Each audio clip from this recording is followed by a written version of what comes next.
It happened on a regular Saturday morning at Unity Boxing Fitness, a small community gym tucked into the corner of a South Philly block. The air smelled of sweat and rubber mats, and motivational rap pulsed faintly in the background as kids ran circuits and young women hit heavy bags with steady rhythm. I was lacing up my gloves next to my best friend, Kim, when it all unraveled. We weren't loud. We weren't causing trouble. Just two moms, doing pad work while our kids, mine, 12-year-old Malik, and her daughter Ayana, watched from the benches with their water bottles in hand. Then the shouting started. A white sheriff's deputy, tall and red-faced, stormed in like he owned the place. His badge caught the overhead light as he stomped toward us. "You two, step away from the bags. Hands where I can see, M." Everyone froze. The room fell silent. The music cut off mid-beat. I blinked, stunned. "Excuse me." He was already pulling cuffs from his belt. "We got a report of two suspects matching your description. Don't make this harder." Kim's eyes went wide, jaw tightening. "We're mothers. We're here with our kids. You've got the wrong, turn around. Now." Before we could process what was happening, our wrists were locked in cold steel. I could feel every gaze in the gym burning into my back, especially Malik's. His voice cracked as he shouted, "Mom." "I'm okay, baby," I called over my shoulder, fighting the panic rising in my throat. Kim looked over at her daughter with the same tight smile I was trying to fake. "It's okay, sweetie. Stay with Malik." But inside, we both knew, it was far from okay. The deputy forced us to sit on a bench near the gym's office, wrists still bound, our workout gear clinging to our skin with sweat and disbelief. His face was tense, jaw clenched like he was waiting for one of us to snap, only we weren't giving him the satisfaction. Kim and I sat quietly, breathing steady, heads held high. Our kids huddled nearby, their small faces pale and confused. A couple of trainers tried to speak up, but one look from the officer silenced them. Nobody wanted to escalate things. I said we got a call, he barked, pacing in front of us. Two women involved in a theft, black athletic wear. Pretty specific. I glanced down at my tank top. Black. So was Kim's. "That's your evidence?" I asked, my voice low but sharp. "A color and a vague report?" He ignored me, tapping on his radio. "Unit 3-1, detaining two suspects at Unity Gym. Standing by for positive ID." I could feel Malik's gaze drilling into me. His voice wavered again. "Why are they treating you like this, Mom?" I wanted to tell him something comforting. Something that would make it make sense. But I couldn't lie to my own child. Across the gym, Coach Elena, short, powerful, and never one to be silent, stepped forward. Her voice rang out like a bell. "These women have been training here for over a year. They pay their dues, they bring their kids. Whatever call you got, it's wrong. Let them go." The deputy turned, hand on his holster. "Ma'am, I need you to step back." But Elena didn't move. "You need to check your facts. You're about to embarrass yourself." He glared at her but stayed silent this time. And then, from the entrance, a new voice cut through the room. "Officer McDarris. Stand down. Now." Everyone turned. A woman in plain clothes strode in. Mid-40s, composed, with a badge hanging from a chain around her neck. The air shifted instantly. Officer McDarris stiffened the moment he saw her. "Lieutenant Garner. I didn't know you were assigned to this call." "I wasn't," she said coolly, stepping into the center of the gym. "I was 5 minutes away when I heard your unit number come across the report.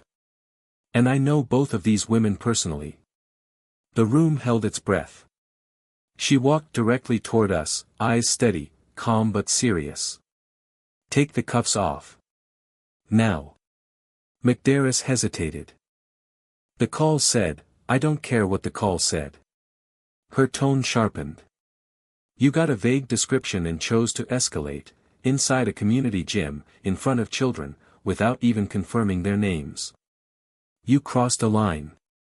He opened his mouth, closed it, then reluctantly bent down and began unlocking my cuffs first.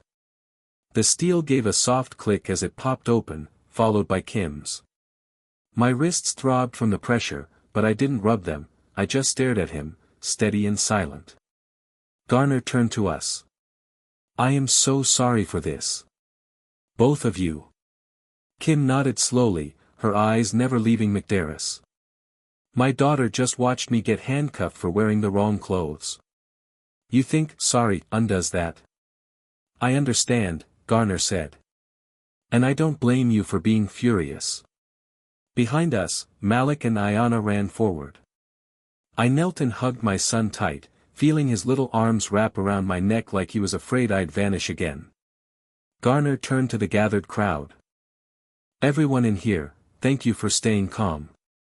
You witnessed something that shouldn't have happened, and I want to make this clear, this is being documented. McDarris stood off to the side, his posture suddenly small. One of the gym's trainers pulled out a phone and quietly started recording. Garner noticed, but said nothing. Then she asked, loud enough for everyone to hear, Officer McDarris, can you tell me what protocol allows you to handcuff two unarmed women in front of their children, without even asking for ID? His mouth opened, but no words came out. You could hear a jump rope hit the ground in the quiet that followed. McDarris stood frozen, the weight of every eye in the gym pressing down on him. His lips moved like he wanted to explain, maybe to justify what he'd done, but no sound came out. Garner didn't let up. I asked you a direct question, officer. He swallowed hard. They matched the report. I was just being cautious. Garner stepped in closer, her voice low and forceful now. Caution means observation. Conversation. Not force. Not fear. Not dragging two mothers in front of their kids like criminals.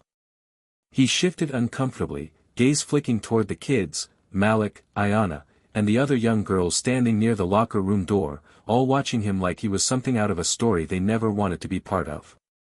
They didn't resist, she continued. They didn't flee. And they certainly didn't deserve to be treated like threats inside a gym filled with children. Elena crossed her arms. You didn't even ask for their names. You went straight to cuffs. That's not caution, that's ego. Murmurs of agreement rippled through the room. Phones were out now. Not in anger, just in quiet documentation. Because no one wanted this moment to be brushed away. Garner turned toward us. Would either of you like to make a formal complaint? Kim's jaw clenched. She looked at Ayanna, who clung to her side with one hand still shaking. Then she said, steady and firm, yes. I would. I nodded beside her. We both will. Garner nodded once. I'll process the report myself. And you'll hear from Internal Affairs by Monday. McDarris stepped back like he'd been hit. You're dismissed, she told him flatly.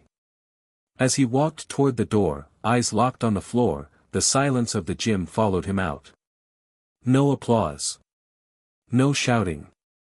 Just the quiet understanding that something had shifted, and wouldn't be going back. When the door shut behind Officer McDarris, a collective breath escaped the room. It wasn't relief, it was release.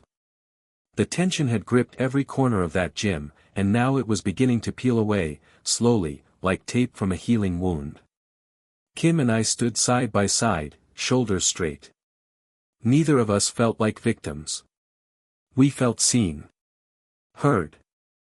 And still, something inside me trembled, not from fear, but from the knowledge of how close that had come to going wrong. Garner turned to us with something close to softness in her voice. You both handled this with more dignity than most people would. I'll personally make sure the report reflects that. Kim looked at her evenly. Make sure it also reflects how our kids had to watch it all happen. Garner nodded. It will. Coach Elena came over then, placing a strong hand on my shoulder and another on Kim's. You two didn't just stand tall, you reminded all of us what grace under pressure looks like.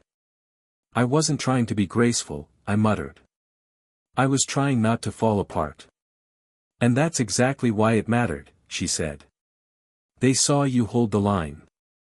I turned and saw Malik watching me from the edge of the ring, his face still tight with worry. I walked to him, bent down, and wrapped my arms around him again. I'm okay, I whispered into his ear.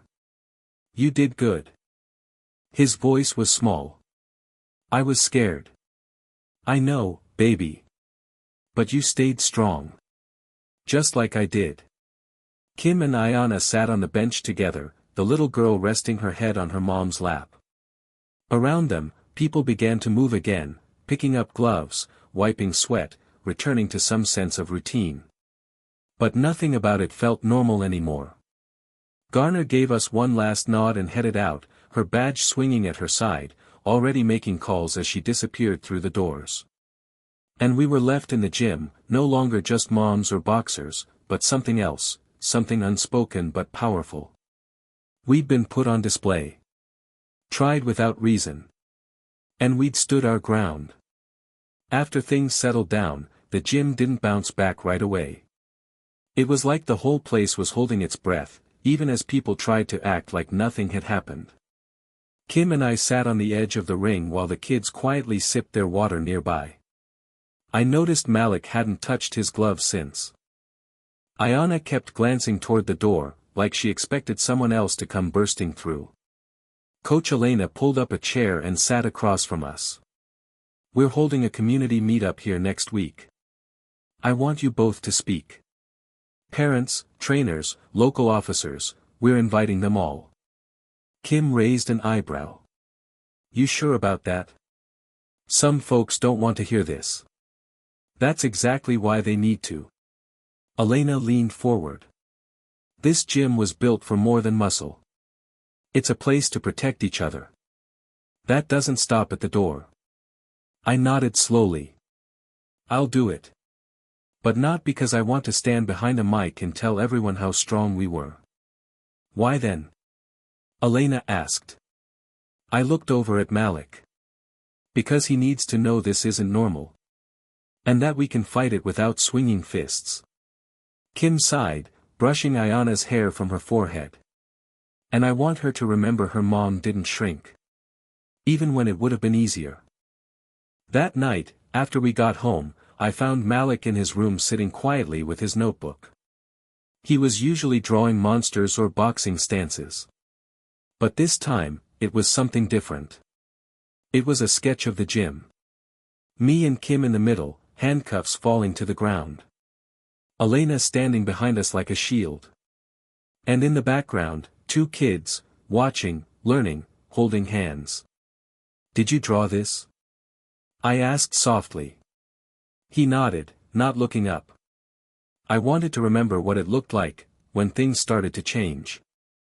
I swallowed the lump in my throat and sat beside him on the floor.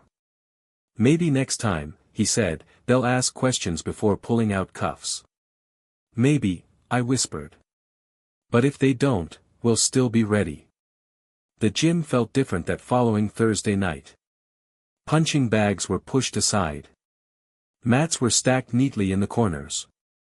Folding chairs lined the floor in rows facing a modest podium that Elena had borrowed from the high school down the street.